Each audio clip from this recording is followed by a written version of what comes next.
Hello and welcome to Stoughton Politics with this guy. I'm your host, Noah Beta Haron, and today I have our seventh and final Democratic candidate for Norfolk County District Attorney, Robert Jubinville. So, good morning. Thank you so much for coming. My pleasure. Let's start us off with just your basic elevator pitch. Why are you running for this office? What are your credentials and so on? Okay. Well, I've been around courts for most of my adult life, and the three big high-profile cases that attracted a lot of attention in the last 3 years or so caused a reputation of the district attorney's office to plummet greatly, and the confidence in the office has been gone because of that. And I think that's an awful thing that happened. People have to have confidence in a prosecutor's office. When they don't, then they settle things in the streets rather than going into trusting the district attorney's office. So that was one of my main motives of running for the office. And like I say, I've been around courts most of my adult life, and I've worked with many district attorneys,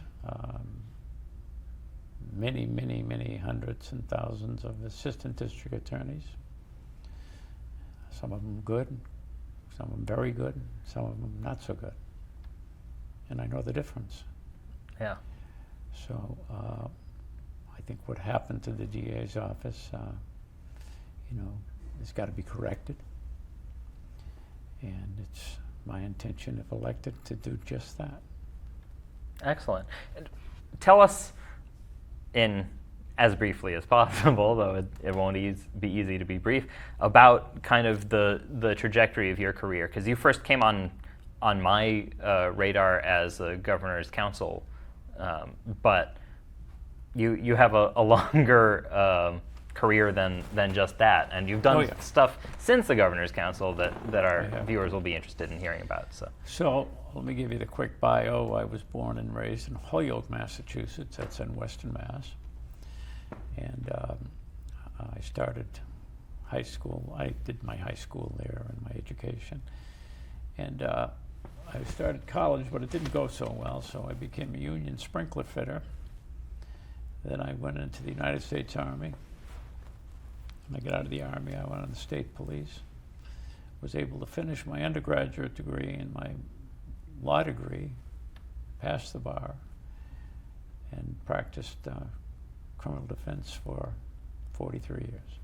I was elected to the governor's council 6 times. I served 10 years. And now I'm a clerk magistrate in our court system. That's basically... Cool. I have so many questions, but let's start off with what is the clerk magistrate's work like? What does that look like? What is it? Well, it's running a court, hiring people, training people, and in my view, one of the most important duties I have is to make sure people that work in the court system, where I'm the clerk magistrate, don't do anything that's going to bring discredit or dishonor to the court system. So it's hiring basically everybody but the judges, yes? Or are you also hiring judges? No. Okay. No, that's the governor's council does that. As a clerk, you make sure that everybody's doing the work they're supposed to be doing.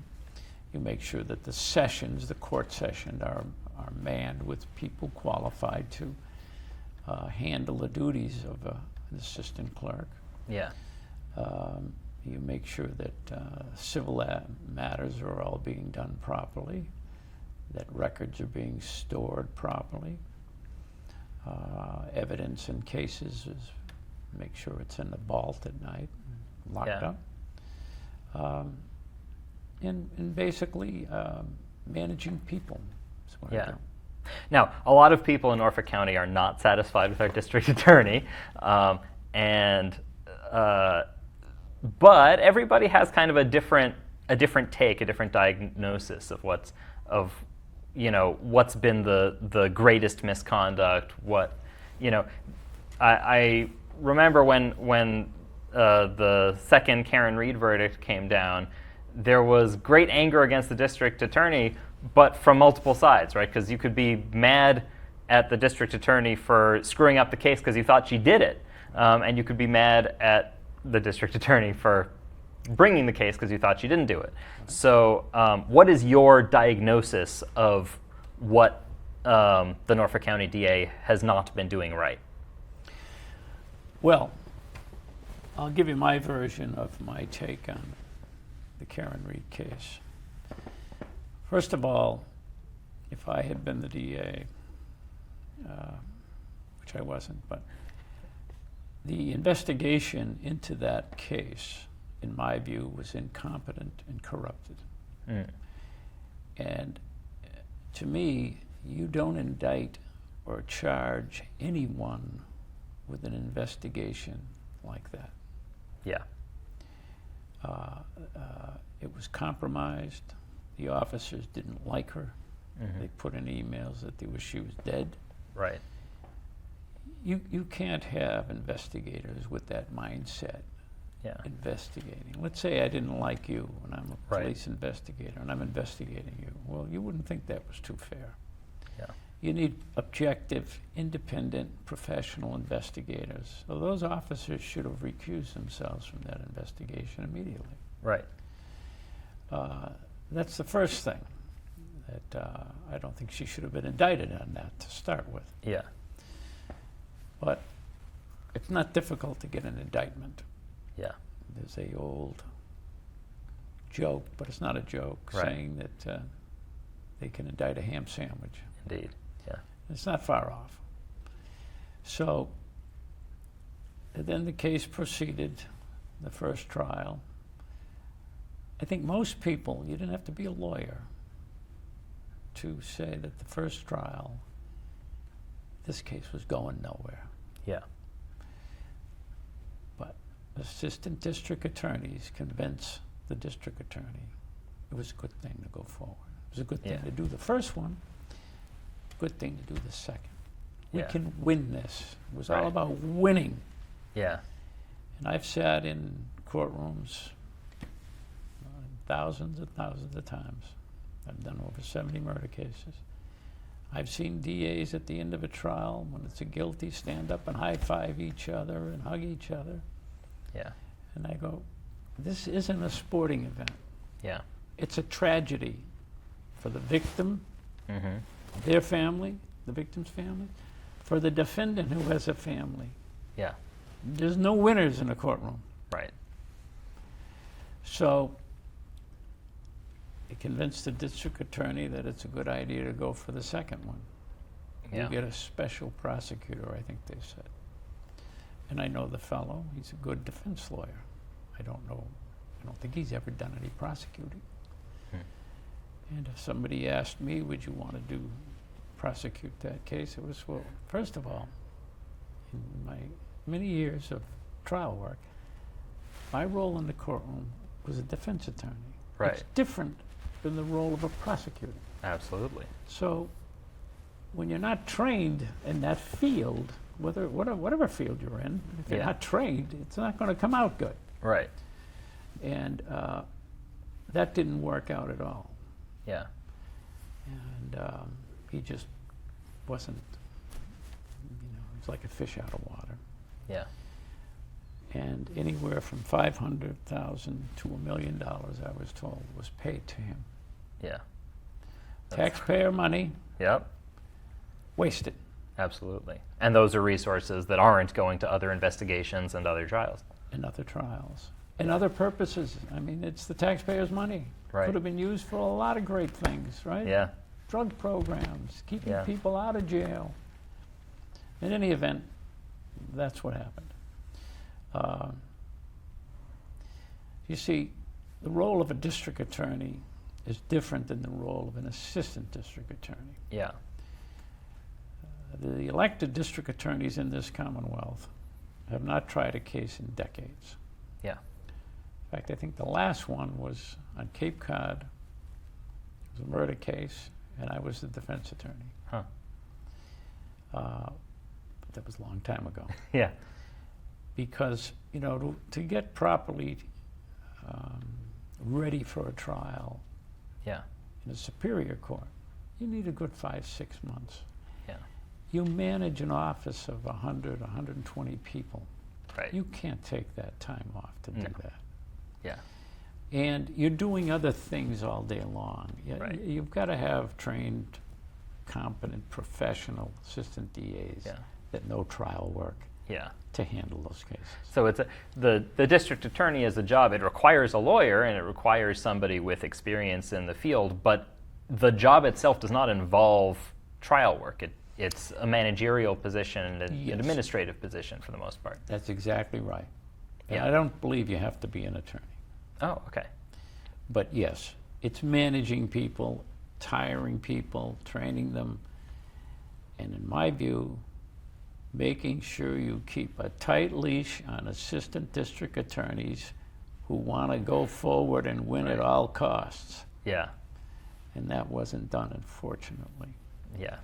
And because of that, an investigation that says that's the person that did it, let's make the evidence fit, Right. is backwards. Yeah. Yeah. You can do it, and they did it. Yeah. But I've seen it done before. Yeah.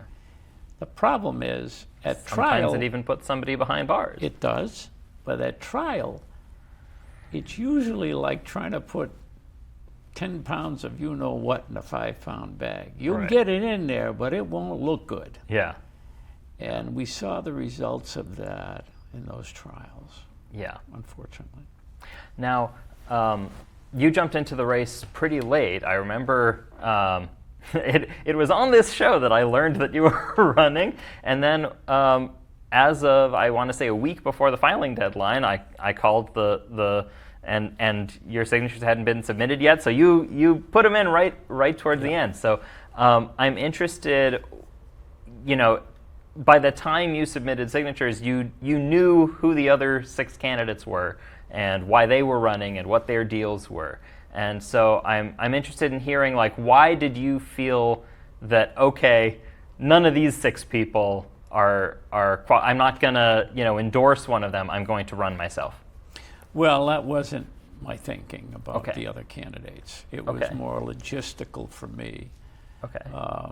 Being a clerk magistrate, I waited till the end, then announced my candidacy, and then took a leave of absence. I see. So I had to wait to do all the paperwork for that Okay. stuff, and that's why I waited. It had nothing to do with anybody Okay. else. So you weren't watching, No. the I other was- people I run was and going say, to "Oh, I run think I'm going to do no it." matter who ran. Okay. So you were primarily interested because of the failings of the current DA. Okay, that's great. I had a question, and it may take a little bit of explanation.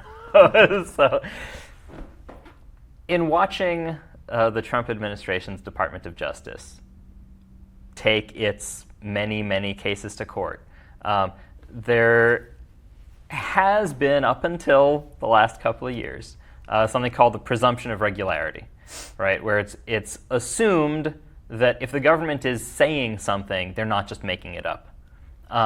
And courts over the last year and a half or so have been saying that's been eroded, right? Have been saying we can no longer assume that just because the government, the DOJ is bringing a case, is making a claim, that therefore everything's on the up and up. We actually have to treat them like they were any old plaintiff, right?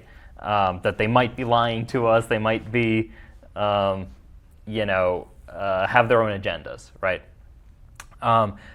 In our town of Stoughton, we have just recently gotten into a whole extra mess with the town manager trying to fire the police chief based on anonymous reporting from police officers.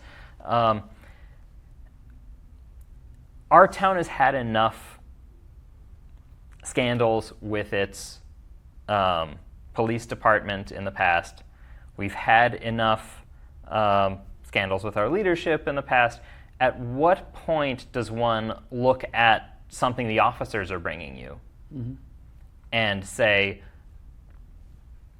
this department we can no longer rely on this department to be telling us the truth, to be gathering evidence correctly, to be recusing officers when they're too close to the case? Like, what does it take for a DA to say, I can't rely on these people?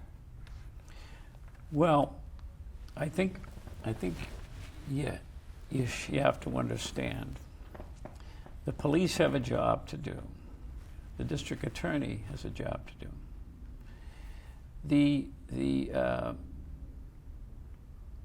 The thoughts on both those agencies are different. The police have a different agenda than the district attorney's office does. Yeah. And whether it's a police officer or a civilian who is making a complaint or telling a story about a complaint and wants somebody charged with a crime, you have to take those always with a grain of salt. Yeah. And look at it and see what's driving it, what's bringing it here, and investigate it. So sometimes you have to do the same with police. You know, what's driving this complaint or this arrest? Is there something else going on in the background here? And I'm making this up. Is a police officer doesn't like somebody and is after them by getting them prosecuted? Yeah. So I think a good DA and a good DA's office has to kind of be separate from that and look at why it's here. Yeah. I mean, we all know the obvious cases. Somebody kills somebody. Okay.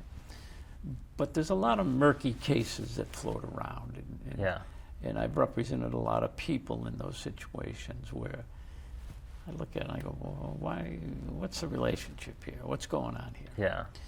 Yeah. So two independent agencies, you got to kind of take everything with a grain of salt. Yeah. What's kind of your overall vision of what the relationship between those two agencies ought to be like? Well, it should be professional. It should be transparent. I'm a big believer in transparency. Lack of that gets us into more trouble. I'll just stick to what I know. In the court system, in investigations, in charging. If we had transparency, we would have known about all these emails before the first trial. Right. Because some of them came out in the first trial. Yeah. So that tells me they had all of them. Yep. Yeah. And to me, you really have to be independent as an agency. One thing I noticed was the nature of the relationship between the state police officers assigned to the DA's office and the local police. Drinking together, partying together. If I'm the DA in Jubinville's DA office, the state police contingent, well, I'll have one rule. Yeah. You can't have ever worked for a city or town in Norfolk County. That way, you don't have those relationships. When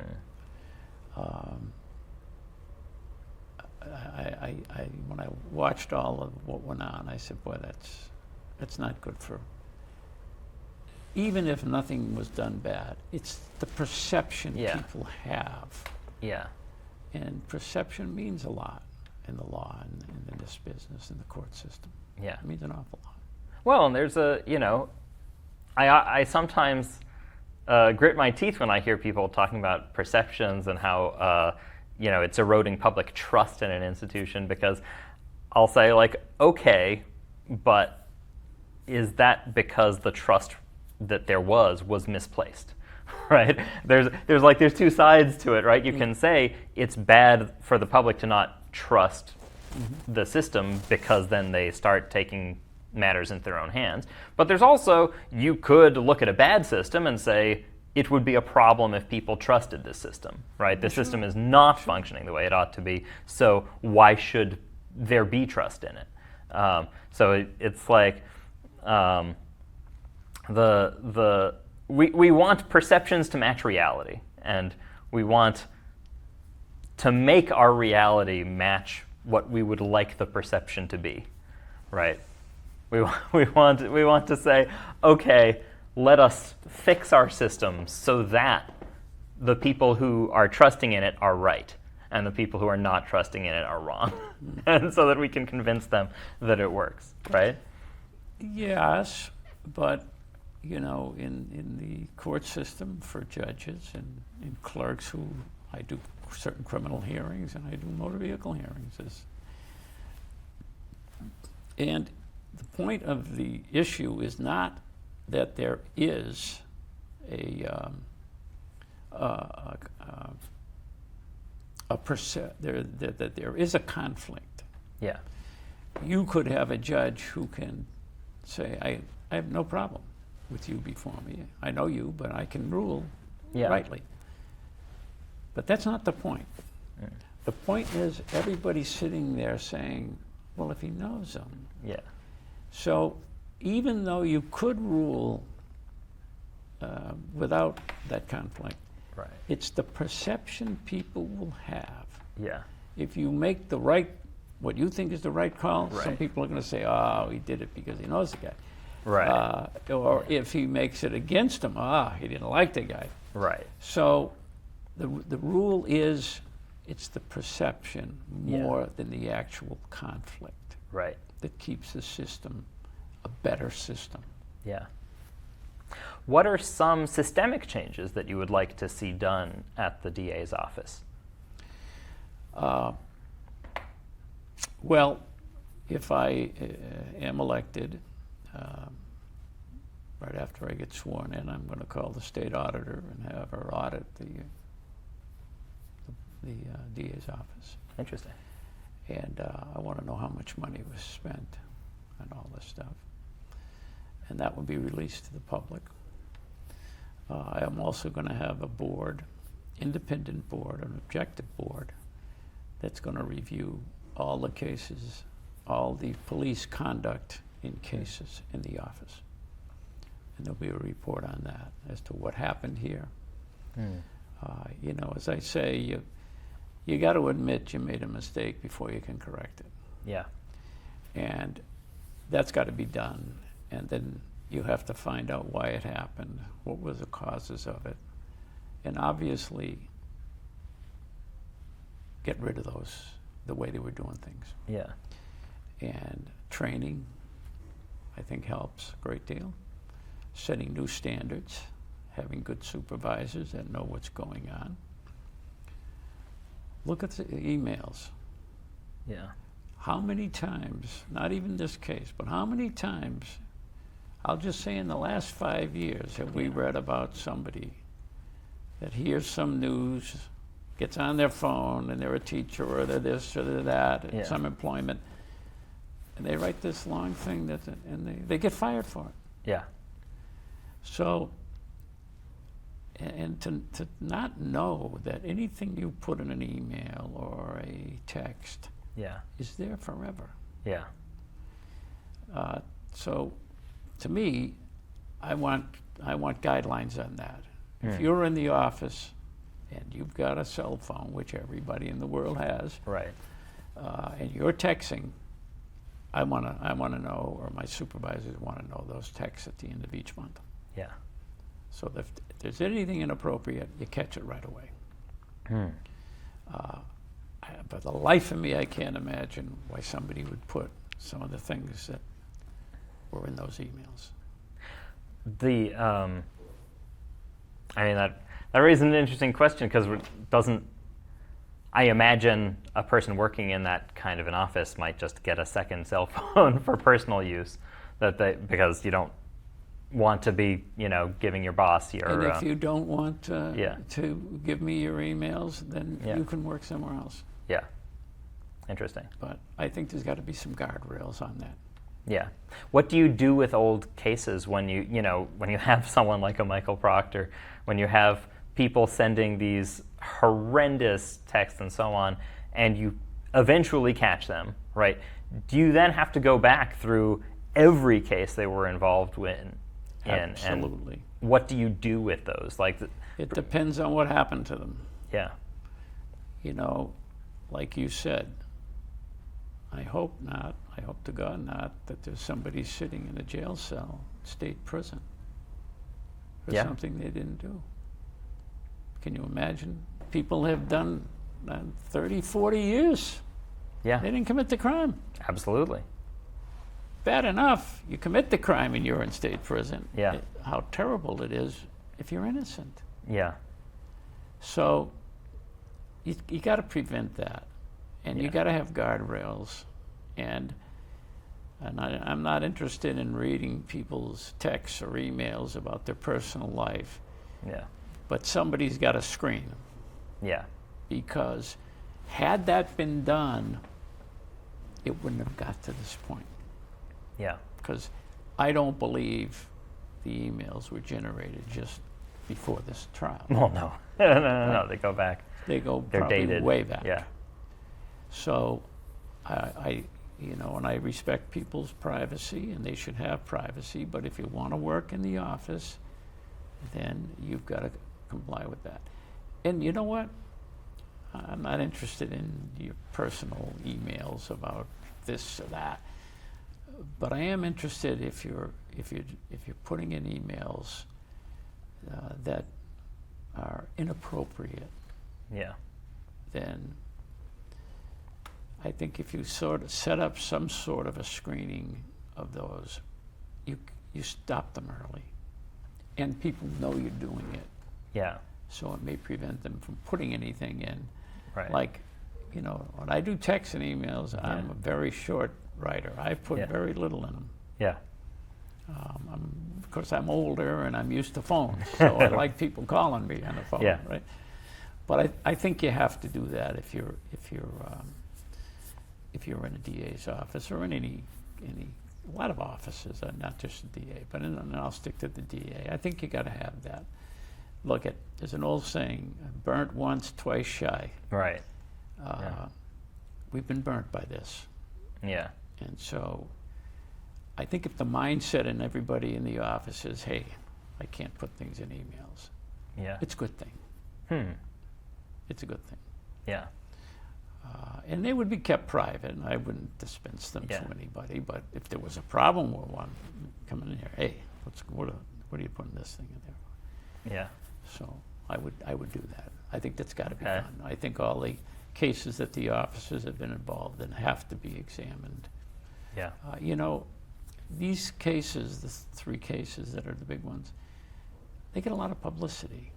Yeah. The light was shown on the office, and it was not good what was found. But to me, what about the cases where there were no publicity? Yeah. What about the cases where no news organization even put a thing in about it? Yep. There's somebody sitting in jail because of that. So I would go back as far as we can go back to check cases to make sure things were done properly. Yeah. What do you do if there was a conviction? You can bring motions before a court. Yeah. Explaining that there's a problem there was a problem. And I'm making this up. Let's assume, although it's happened to me before, that there are things in the DA's file that weren't given to the defense attorney. Right. All of a sudden, you go back and you look, and Jesus. Yeah. Yeah. Everybody's supposed to be operating with the same information. Yeah. Everything's supposed to be If this turned thing over. was shown itself in court, it might have been a different outcome. Yeah. See, because the DAs, a lot of DAs I've worked with, think the file belongs to the DA's office. It doesn't. No. It belongs to the Commonwealth of Massachusetts. Yeah. And all of those cases that were done, they were all self-inflicted. They didn't have to happen. Yeah. They didn't have to happen. We wouldn't have gone through all of this. We wouldn't have had this breakdown in trust and the reputation ruined of the office. Right. We didn't have to do that. It was Yeah. all self-inflicted. What are your thoughts on mass incarceration? Because I know Massachusetts does a better job than most states in the union of not putting people behind bars forever. But at a recent candidates forum, I heard Jim Bearcat, who's another public defender who's running for this office, said the statistic that Massachusetts itself still incarcerates, it has more people behind bars than the continent of Europe. So we're maybe doing better than, Ohio and Texas and Louisiana and whatever, but there's still a long ways to go before we have, if we even consider Europe to be a model. So what are we doing it right in Massachusetts? How could we do it better? Why are certain sentences, 10 years instead of 5? What can the DA's office do to reduce the amount of incarceration and the length of terms while still bringing justice? Yeah. Well, the United States, in Massachusetts too, we incarcerate people for life in a lot of cases. We are one of the only countries on earth that do that. Most countries are 25, 30 years. Now, with a serious crime like murder or gang violence or whatever, most of those crimes probably happen in the area of, late teens to 30 years of age. Yeah. And there's some after that, but they get less and less. When you put somebody in a state prison, and I've been in state prisons when I was in the police, I've been in there hundreds and hundreds of times for clients, and I always say when I walk in there and I see it, please God, don't let me do something that I end up in here. Yeah. Every day is like a week is like a month. Yeah. And you put somebody in there, let's say at 20, 25 years later, 45 years old, all the kick is out of that man. It's been drained out of him by that facility. You get out, you don't have the same friends anymore. You're not hanging out with people that are getting into trouble. Yeah. So, I've heard that that's one approach to sort of putting a time on it, like 25 or 30 or whatever it is. The other reason I like that is because we have a very aging population. Yeah. Guess what? Some of the prisoners are getting better health care than people are out on the street. Yeah. Well, because you have to. You have to health care. You're putting them entirely in your. You got to give them a new heart. Yeah. The taxpayers are paying for all of this stuff. Yeah. So that's another element in the argument. But I think we do incarcerate a lot because DAs and assistant DAs ask for incarceration a lot. Yeah, and ask for high sentences. High sentences. And judges, a certain percentage of them, go along with what the DAs ask for. Yeah. Yeah. So do you feel that that there ought to be a review in the DA's office of what kinds of sentences are being asked for? Oh, and, definitely. And take into consideration the individual also and victims, what happened in the case, So you gotta do a balancing act on that. There's guidelines in the Superior Court. I'm not a guideline guy. I think everybody isn't the same that comes into the system. They're all individuals. So I think you've got to look at each one as an individual. you know, there's this, my little motto that I say is, a good DA prosecutes people. A great DA, strike that. A good DA prosecutes crime. Okay. A great DA prevents crime. Right. And you know, being in the court and being a lawyer, I've represented many people in what we call our specialty courts, which as a clerk you set up and you run. And I'm 100% in favor of them. They've done a lot of good for people. I would like to expand that, the Veterans Court, the Mental Health Court, and the Drug Court. I would like to expand it to people of all ages, or whether they've not been in the military, they should have the same benefit of diversion. Yeah. If they qualify for it. And that depends on the crime. Right. But if you can, look, most people, in my view, are in jail because of a mental illness, a drug issue, brain injury in the military or something like that. So we keep incarcerating people, let's say people that are addicted. Yeah. Well, being addicted is, especially to a drug like heroin, is almost impossible to stop on your own. Yeah. Never had it in my life, but I come from an alcoholic family and alcoholic upbringing, and Yeah. stopped drinking 35 and a half years ago, which was the best decision I ever made in my Yeah. life.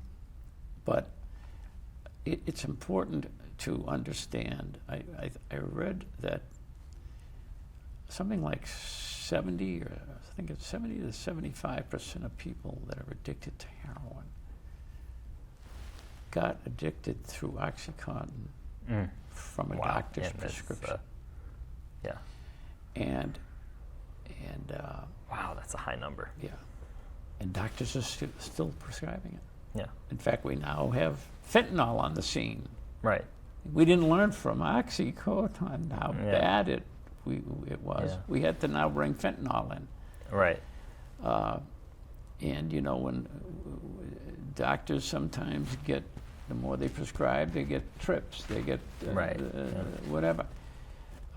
And you know, the dispensers of OxyContin, I forget the family now. Oh, the Sackler family. The Sackler family made billions and billions.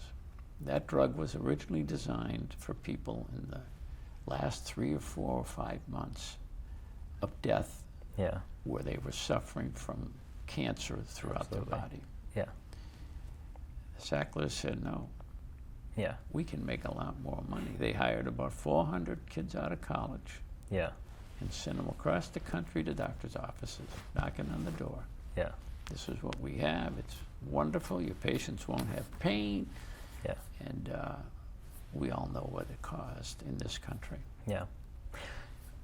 Now, there was a big settlement with the Sackler family and with Purdue Pharma. I have long wondered in a country that makes it quite easy to confiscate people's money and property and put them behind bars when they've committed a small crime, when they've committed a crime that affects just their city, just their town, just their neighborhood, just their block. Why it is so rare to see people get that same treatment when they've committed a crime that affects a country, that affects a state, right? Because I feel like if there were justice, right, then instead of a settlement, we would have confiscated that family's wealth. They would simply no longer be wealthy people, and they would have to go out and get jobs. So, like, what are the barriers to a DA or on the state level the AG getting those kinds of results when they prosecute a massive crime. Yeah. Well, I would like to think that justice means what you said it meant, Yeah.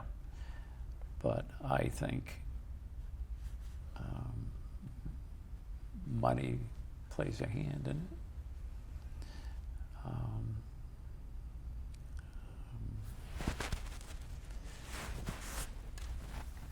The death and destruction that has been caused by that drug and is now being caused by fentanyl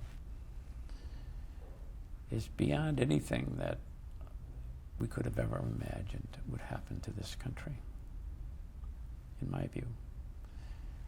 And taking back 1 million or 1 billion and spreading it out throughout the country Yeah. is, to me, Yeah. It's peanuts. peanuts. And if you're the Sacklers, I mean, the last thing that I just read about, they finally settled with them and took another. They must have been tickled pink. Yeah. Is $50, $100 billion was made on this, Yeah.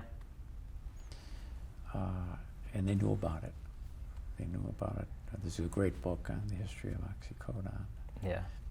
and how it started in West Virginia, really, when parents were bringing their kids to the doctor saying she was an A student and how she's, Yeah.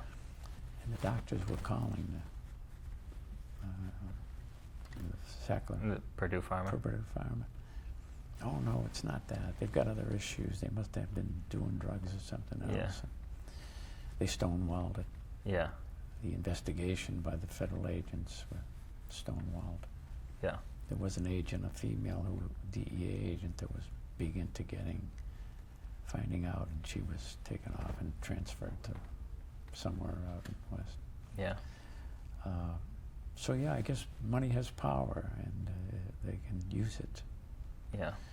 And we're left, cities and towns, dealing with all of this. It's costing a lot of money. It's broken a lot of families up. The children have died. Yeah. It's terrible. So we're stuck with, trying to help these people. And I'm not a big feeler of incarcerating people that are drug addicts, Yeah. because if they got it through a doctor, how come they're getting prosecuted? And, I'm not an expert on drugs, but they tell me heroin is, if you take it the first time, it's the most unbelievable high you'll ever have in your life. Yeah. It is like incredible. Yeah. And your body, you mentally want that again, Yeah. but your body Right. resists that because your body always wants to be in balance. Yeah. So yeah, the next time you'll get a high, won't be as great. Right.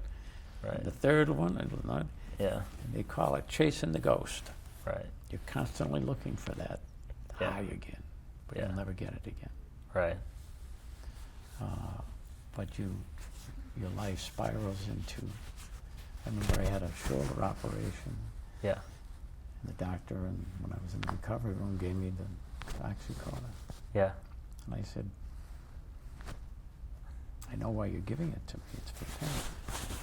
Well, why would you give it to me without knowing anything about me? Yeah. What do you mean? I said, well, I have addictive tendencies. I come from the Yeah. mother and father who are alcoholics. Oh, yeah, you're right. But he said, just take like one or two. I said, well, Right. one of these can do it. Yeah. Just one. Yeah. Depends on the individual. Right.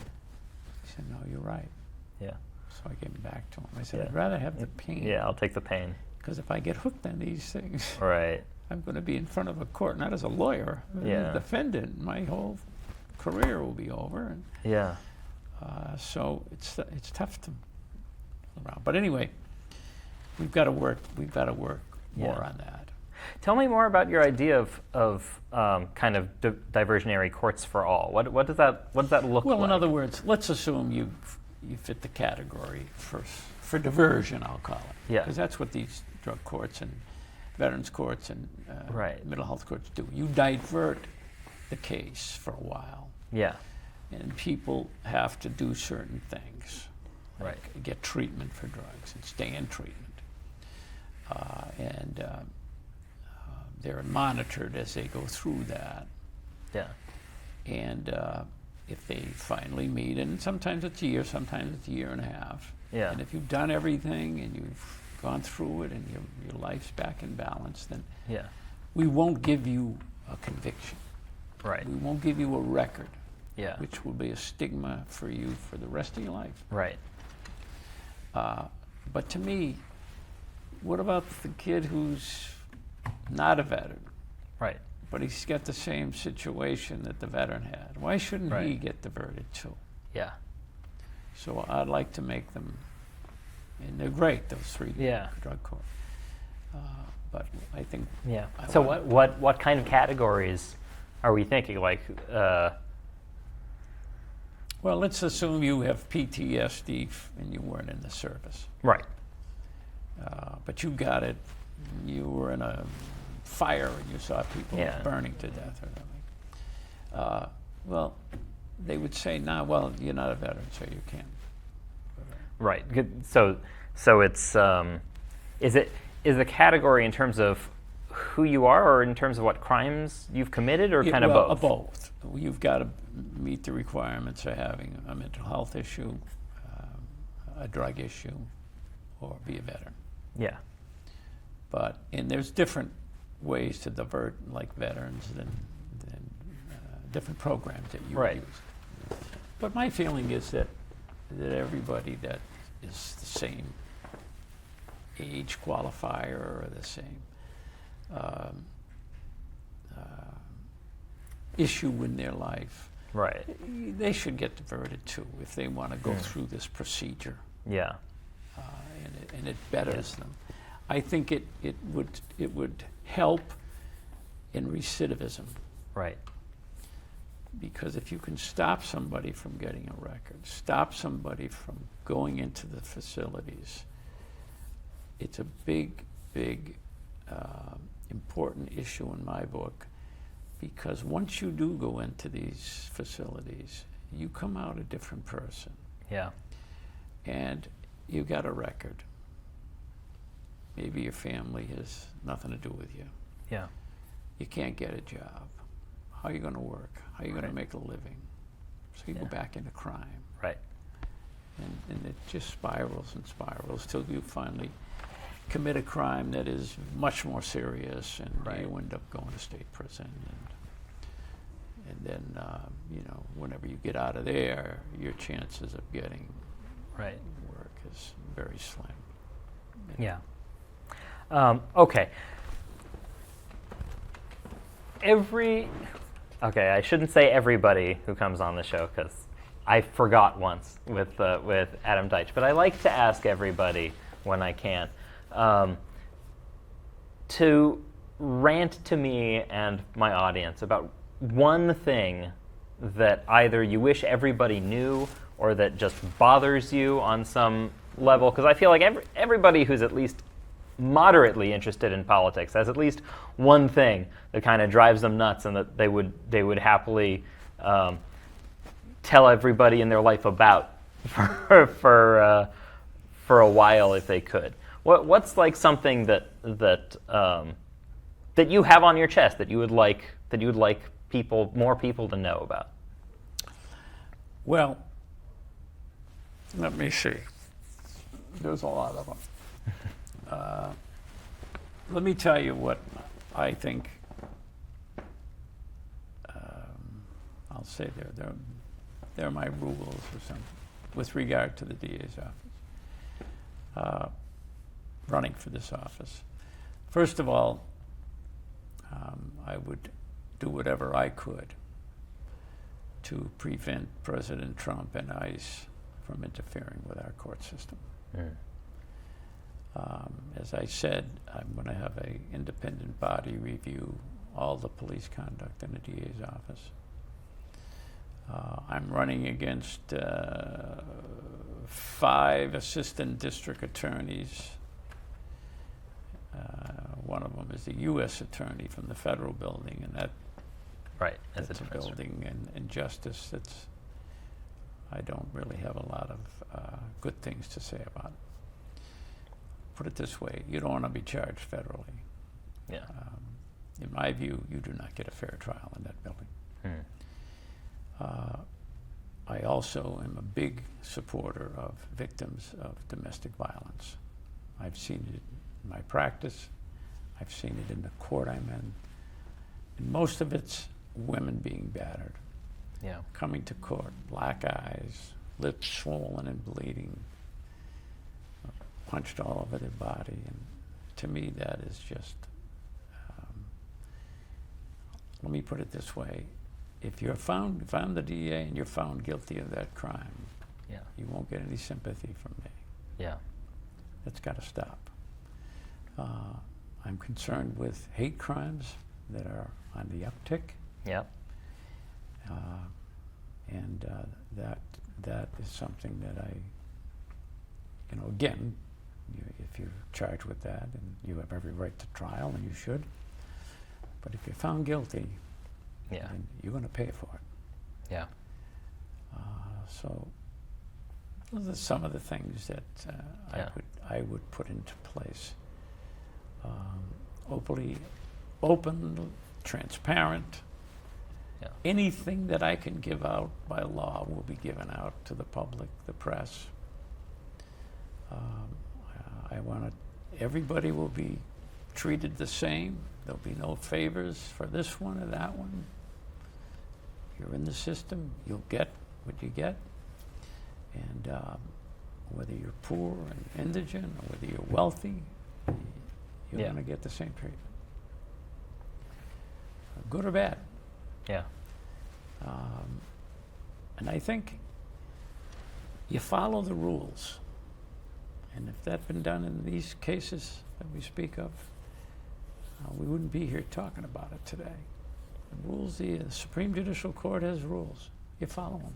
Yeah. There's laws, you follow them. There's procedures you follow. Well, on that note, how do you feel about prosecuting crimes of civil disobedience, right? Where people they're blocking a highway to protest something, right? Certainly, we live in an era of protest. How do you think the DA's office should handle that kind of thing? Because I've seen everything from dismissing all charges, because if all you're being accused of is disorderly conduct, there are people out there who say that's not a problem. We're just going to throw that out. All the way to people who say like, oh, this guy who threw a ham sandwich needs to spend his life behind bars, right? Where do you, what's your philosophy on prosecuting those kinds of crimes? You probably have heard about, they call them the Canton Nine. I've heard of them, but tell me about them anyway. They were during the Reed case. Yeah. And there were 9 citizens standing on a sidewalk across from one of the establishments that all these fellows and families drank at. Yeah. And they had signs, and I don't know, forget exactly what the signs are. It pertained to the case. Right. Well, a police officer went there and took all their names down. They weren't on the street. They were on the sidewalk. They weren't blocking it. They took out criminal complaints in the district court. Yeah. 9 months later, they were dismissed. Some of them, I'm sure, hired lawyers and had to pay them. Yep. And I heard about that, and I said, are you kidding me? We're now going to prosecute people for holding a sign? Yeah. Outrageous. Yeah. Outrageous. And you raise a good point, right? Where if you read about the case, you might say like, oh, well, it got dismissed, so it was fine, right? Mm-hmm. But when you're charged with a crime, you need to hire a lawyer. Your life is upended for those 9 months. Not only that, if it's dismissed, it's still on your record. So let's assume you go for a job, and the fellows say, we want to see your record. Yeah. Well, you got a couple of cases of disorderly conduct dismissed, but you must have an issue with that. Yeah. I'm a big believer in if the case is over, Yeah. then it should be removed from your record. Yeah. We've heard all our life that if you do break the law, whatever penalty you get, you pay it, Yeah. and that's it. Right. Right. You serve your time, you're done. Not in the court system. No. I used to argue to judges, and I did it myself. You'd walk into a courtroom, you go to probation, can I see my client's record? Yeah. Judges, before they sentence, I want to see the record. So I Yeah. argued, Judge, I don't want you to see the record. What do you mean? What does it have to do with the Right. fellow standing? He's been charged with this crime. He's either admitting it or he's found guilty. Right. That's what he should be sentenced on. Right? You look at his record. Oh, nice, the kid's got one. I'm going to give him more time than I would give him. Right. So he's paying for it again, or she. And that's kind of one of the ways that things compound, right? One of the ways that, that poverty, that racial disparities, that all these things compound on themselves, right? Is that maybe in your town the cops were picking on you and everybody who looked like you, right? Well, now you have a longer record than the other guy. In minority areas of our Commonwealth, it is no secret that kids in those areas, the minority areas, Yeah. interact with police much more. And if I've represented minority folks, Yeah. and 20, 22 years old, they got all these charges. Yeah. A kid from Wellesley or Weston, Yeah. they don't have any charges. And it's not because they're a better kid. Well, Judge Gantz, Yeah. the chief judge of the Supreme Judicial Court, hired Harvard Law School to do a investigation on racism in the courts. Yeah. And they went through a whole litany of things. And unfortunately, the court didn't cooperate a lot. But they did get a lot of things. Yeah. And they found that in minority areas, they don't